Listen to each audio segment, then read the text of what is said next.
The Mysterious Traveler, written, produced, and directed by Robert A. Arthur and David Kogan, and starring tonight two of radio's foremost actors, Mason Adams and Santos Ortega, in The Devil and the Deep Blue Sea. This is the Mysterious Traveler, inviting you to join me on another journey into the realm of the strange and the terrifying. I hope you will enjoy the trip, and it will thrill you a little and chill you a little. So settle back, get a good grip on your nerves, and be comfortable, if you can, as you hear the story I call The Devil and the Deep Blue Sea. Our story begins in that part of the Caribbean Sea known as the Great Bahama Bank, which lies north of Cuba. In the calm, sparkling sea are two ships, a British destroyer and a small schooner. The schooner is a derelict and barely afloat. There's great activity aboard the destroyer as its longboat returns from the schooner. A few moments later, Chief Petty Officer Warren reports to the captain of the destroyer. Yes, Warren? The schooner's American, sir. The Golden Queen out of Key West. We found one man aboard. He was unconscious. He's in sick bay receiving medical attention. Well, has he regained consciousness yet? No, sir. He's in bad shape. We found him lying in the hold of the schooner. The cabin and rigging were completely gone. Yes, well, evidently the schooner received the full force of that hurricane 10 days ago. Probably the other crew members were swept overboard. Yes, sir. I've a letter which might throw some light on the subject, sir. Is it a letter? Yes, sir. I found it clenched in the unconscious man's hand. Here you are, sir. Let me see. Written in pencil. The pages are dry now, but they seem to have been soaked with seawater. Yes, sir. It's a bit difficult to read. Let's see, it begins... It seems impossible that with the hurricane that is now sweeping over this ship, anyone will ever read these words that I am writing. The rigging and cabin are gone, and the ship is taking on water. As I lie here in the hold, I feel it can only be a matter of moments until the end. But if by some miracle this ship should survive, I leave this letter as a record of the cruise of the Golden Queen. It all began last December 5th when 4 companions and myself sailed out of Key West. All of us, Chuck Riker, Sam Morris, Pete Ross, Harry Martin, and myself, Bill Storm, had been in the Navy together during the war. We had all pooled our savings and bought the schooner Golden Queen. Our destination, Flamingo Cay, some 450 miles to the southeast of Key West. Our objective, to recover treasure from an English pirate ship reported sunk by a Spanish man-of-war at Flamingo Cay in 1632. As we reeled off mile after mile, the days were hot and bright, the nights a dark blue velvet with a sky full of stars, and a good breeze filled the high white spread of sails. As we sailed the same waters that countless treasure ships had sailed only a few centuries ago, there was a growing sense of excitement and anticipation aboard the Golden Queen. At dawn on the 6th day of our trip, our lookout sighted Flamingo Cay. Hey, there she is. 3 points to starboard. Bill, that is Flamingo Cay, isn't it? That's it, all right. Steady as she goes. Steady as she goes. Now, here, hold one end of this chart down. Sure, Bill. Now, here's Flamingo Cay, and here's Pirates Lagoon. Pirates Lagoon. Yeah. According to the log of the Spanish man-of-war, that's where the English pirate ship headed in, trying to escape the Spanish. Uh-huh. The pirate captain sailed across the entrance to the lagoon, and a hidden reef ripped the ship's bottom wide open. Sank with all hands in less than a minute. And with all its stolen treasure still aboard. Yep. If that 300-year-old log of the Spanish man-of-war is right, the pirate ship is on the bottom of that lagoon directly ahead. That lagoon is sort of big, isn't it? Yeah, it isn't going to be easy to locate the wreck. Steady as she goes! A few minutes later, the Golden Queen drove through the small opening in the jagged ring of reefs and slid into the calm, smooth water of the lagoon. The anchor chain clanked as the big hook splashed into the water and found bottom. We had arrived at our destination. That afternoon, we lowered a small boat and began the tedious job of rowing back and forth across the lagoon, peering down into the crystal clear water, looking for some indication of the wrecked pirate craft. Our eyes began to ache from the reflected sunlight as we scanned the bottom of the lagoon hour after hour. As one day of searching followed another, our spirits fell. It was on the 6th day that our luck changed. Hey, stop rowing. Bill, look. What? I don't see a thing. Now, keep looking at the bottom where I'm pointing. Well, it just looks like a large mass of coral covered with marine growth. Yeah, that's all it is. Yeah, but the marine growth. Can't you see the muzzle of a cannon sticking through? Hey, you may be right. It does look like the muzzle of a cannon. Do you think that marine-covered mass could be the... Sure, it's the pirate wreck. Sam, I think you found it. Chuck, drop a boy to mark the spot. Right, Bill. Now let's get back to the Golden Queen and get the diving equipment ready. This may be it. An hour later, I was in the diving suit. Sam gave the helmet the 8th turn that fastened and locked it. The faceplate was slammed shut, and I could feel the air coming through my lines from the pump. I stepped onto the diving platform, and a moment later was descending into the clear, warm water. Fish of all colors darted about me as I was slowly lowered. My weighted boots struck bottom at 130 feet. Following the beam of light over my helmet, I peered into the wall of water around me. Suddenly, my heart began pounding with excitement. For less than 200 feet away was the large marine-covered mass of coral. I began to cautiously make my way toward it, keeping a careful eye out for sharks and morays which abounded in these waters. As I made my way closer, I could clearly see that the marine growth covered an old hulk. The ship lay on its side with a huge gaping hole in the broken hull. Scattered on the floor of the lagoon were ancient barnacle-encrusted cannon, guns, and timbers. Beyond a doubt, it was the wreck of the English pirate ship. I signaled on my line, and Sam sent down the explosives that were to be used to blast the hull. I wasted no time in planting the charges in the hull. It was just as I had finished that I heard his voice. So you've come for Captain Murdoch's treasure, eh? I whirled about clumsily, instinctively, but I was alone. Then I heard it again. They've all come for my treasure. Cutthroats and cut purses, gulls and connies. And they've all left their skins. Again, I whirled about, seeking for that voice, but there was nothing at all. I could feel a scream welling up within me. As the voice spoke again, I gave 3 sharp tugs on my line. It was the emergency signal. You'll be back, laddie. But remember, it's Captain Murdoch you've got to deal with. Captain Murdoch!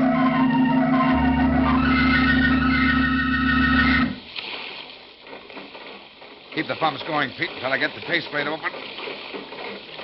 Okay. Hey, Bill, what was wrong? Why'd you give the emergency signal? He's as white as a sheet. Bill, what happened? Was it an octopus? An octopus? Yeah. Yeah, sure, these whalers are full of them. You should have taken a settle and torch down with you. They don't like torches. Yeah.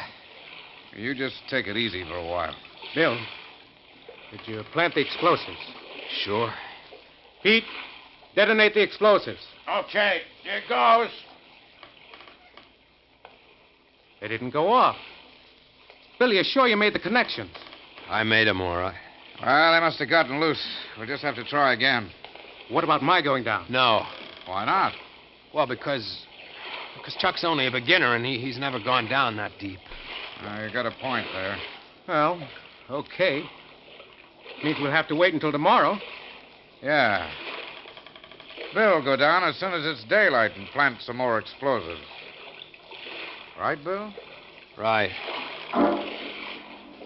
Well, that night I lay awake in my bunk, going over and over in my mind the dive I had made and the strange voice I had heard.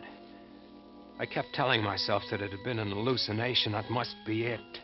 Being in pirate waters, the excitement of the search, going down to 130 feet, all had combined to create this hallucination. It was the only possible answer.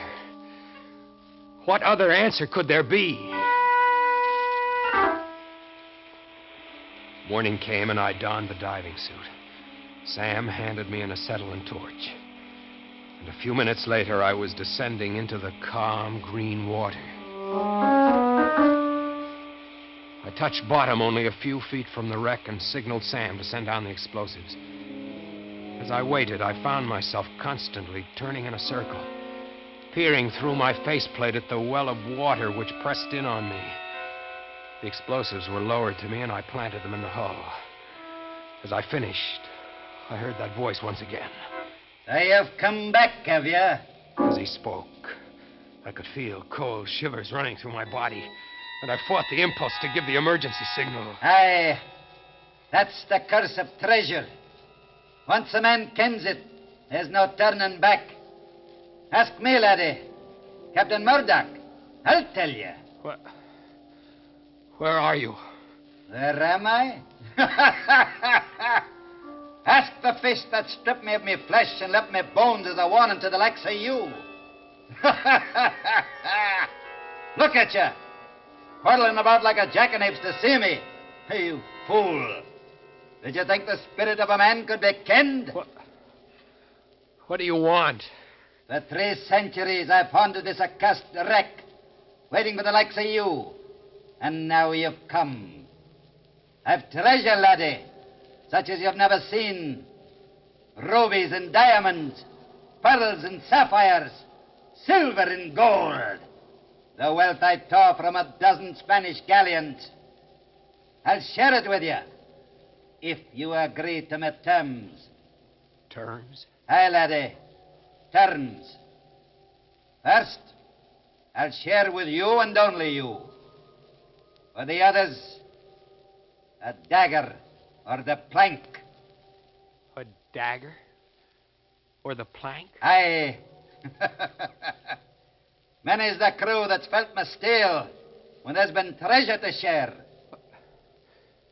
You mean murder Sam, Chuck, and the others? Aye. Your voice. What you're saying. It's all an hallucination. It must be. I'm just hearing things. I cannot words. What manner of weeping is this? What the steel do the men have done? Stop talking. Stop talking. Do you hear? I won't do it. I won't. You'll do it, laddie. Or you'll ne'er take my treasure. Who's to stop me? A voice? A sheer hallucination? Captain Murdoch, laddie. Captain Murdoch. You're just a voice. You can't stop me. But no, don't. You're choking me. Stop. You can't see me, laddie. But you can feel my wrath, can you not? Let go. You'll find me a reasonable captain if you follow my orders.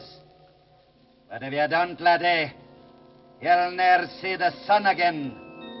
Now these are my terms. And pay heed to my words.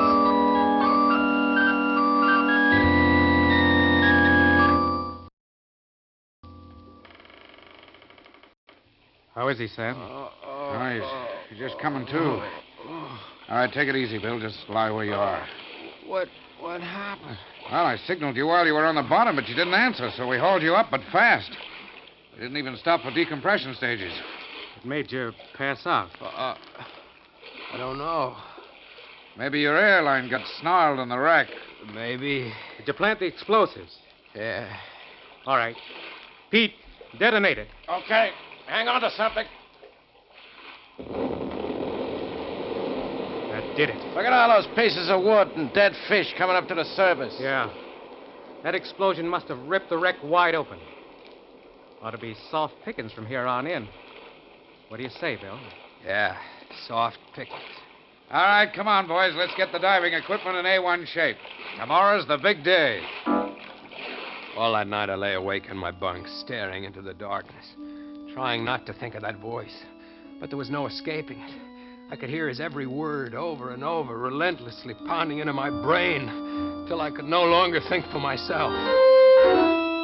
As I donned the diving suit shortly after dawn, I could see Sam and the others eyeing me curiously as they helped me on with my equipment. 15 minutes later, I was on the bottom, making my way towards the wreck. The stern portion of the hulk had been blown into hundreds of fragments, and the floor of the lagoon was littered with old firearms, metal armor, broken gun flints, and cannonballs. As I picked my way through the debris, he spoke. Come for the treasure, eh, laddie? Now that you and me are partners, you're welcome to it. And what a treasure it is. Where is it? You'll find 4 chests buried under that wreckage to your starboard. There? Aye. It took 12 ships and 1,000 lives to make up that treasure.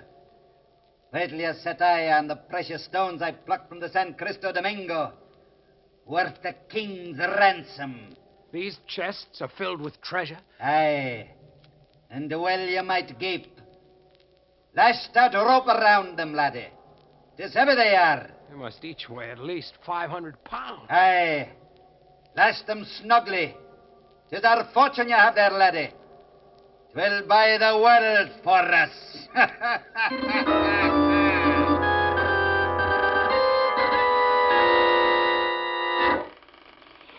All right, hold still, will you, Bill? I'm trying to get your helmet off.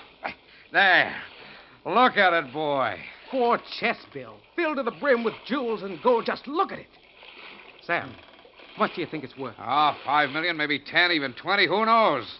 Look at this diamond. Why, it's the size of an egg. There's no telling what it's worth. And some of the other diamonds are almost as big. Boy, we really hit the jackpot. Why, Bill, what's wrong? You haven't said a thing. I guess I'm tired. Help me out of this suit. Why, sure. Give me your hand, boys. This is the guy who did it for us. He sure did. I don't mind helping you, but this is hardly the kind of work for millionaires. Now you're talking, Pete. And, boy, just as soon as we get Bill out of this diving suit, we'll weigh anchor for Key West. Swell, I gotta... No. What do you mean, no? Let's stick around so that I can make another dive tomorrow. I may have overlooked a couple of chests. Well, that's hardly likely. Oh, you've done enough diving, Bill. I don't mind telling you that you've had us all worried these past couple of days. Yeah. You've been acting kind of strange. Nothing wrong with him that $1 million won't cure. The sun's already setting. We'll leave tomorrow. Okay. I guess another night here can't make much difference. We'll weigh anchor at dawn. Now let's get these 4 chests below. That night I lay in my bunk, waiting, watching. As first Sam, then Pete, then Harry fell asleep. I slipped quietly out of my bunk, crossed the cabin, and stepped out on deck. A full moon shone down on the Golden Queen, and I could see Chuck, who was on watch, standing near the wheel, smoking. As I approached, he turned and saw me. Hello, Bill. Couldn't sleep, huh? No, What about the others? they're sleeping. Don't see how they can do it. I'm so excited I couldn't. All I can think of is the treasure and what I'm going to do with my share. Yeah. Hey, what's the matter with you? Don't sound very enthused. I guess I'm just tired. Those dives you made must have taken a lot out of you. Yeah. They did. Is that a ship out there? Where? There, 3 points to starboard. I'm looking, but I don't see any. I caught him as he dropped, and I carefully eased his body over the rail and let go. He hit the water with only a small splash and was gone. When dawn came, the others had followed. I was alone on the Golden Queen. Alone? No, that isn't quite correct. He was aboard. I couldn't see him, but he was with me all right. With his assistance, I weighed anchor. A half hour later, using the auxiliary engine, the Golden Queen slipped through the opening in the lagoon and out to sea. For a day and a night, I stood at the wheel, and when I was exhausted, he took over. It was on the 4th day that the hurricane caught me. Within the first hour, it swept the rigging and cabin overboard and left me helpless. Mountainous waves, one after another, are breaking over the Golden Queen. And only a miracle can save me. If I go down, as surely I must, at least he'll go with me. I realize now, too late, that... The letter ends at this point. What do you make of it, sir? Make of it? Well, it's obviously the letter of an insane mind. Bill Storm, the unconscious man that you found aboard the derelict, became demented when his 4 companions were swept overboard during the hurricane. And, as a result, wrote this fantastic letter. Sir, while searching through Storm's pockets for the identification, I found these. 3 coins. Yes, sir. If you scrape the brown crust off him, you'll see they're gold pieces. I say, look here. These coins are hundreds of years old. Yes, sir. Then that part of the letter about recovering sunken treasure might possibly have been true. Did you find any chests aboard the derelict? No, sir. It was swept as clean as a whistle. Well, perhaps it wasn't only the loss of his 4 companions, but the loss of the treasure as well that sent Storm out of his mind. Yes. Sir, do you think there might have been anything to do with this Captain Murdoch he mentions in the letter? Certainly not. Don't be ridiculous. I'm amazed at you, Warren. Next, you'll be telling me that you believe in ghosts. Oh, sorry, sir. Come along to the sick bay. We'll see if Storm has regained consciousness yet.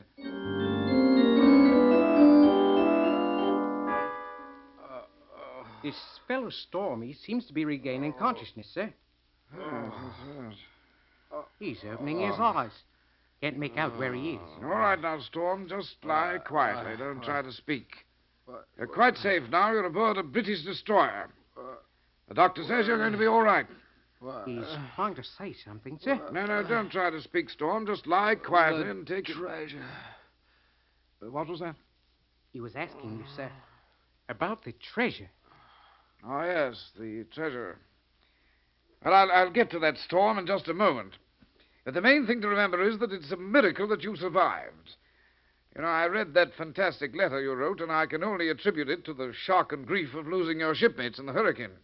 Never read such utter claptrap. Pirate ghosts, indeed. As for the treasure, I'm sorry to say that the hurricane swept your schooner clean. All that Chief Warren found were these 3 gold coins. The rest, I'm afraid, is gone. Gone. Yes, my good man, swept overboard. Swept overboard. Why, you... You sniveling, perfumed, white-bellied girl.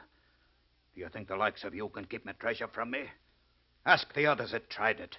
Black Irish, Billy Bones, the Frenchman, Captain Bull. They felt my steel and left their bones to bleach in the sun. Bring me my chest, or I'll rip your tongue out and hang you to the highest yardarm. As sure as my name is Captain Murdoch. My good man, go with me. You're out of your mind. Warren, help! Steal Captain Murdoch's treasure, would you? Let's see out of the world, laddie boy. As I did the others. Help! You'll never keep Murdoch's treasure. No, you struggling laddie. You're done for.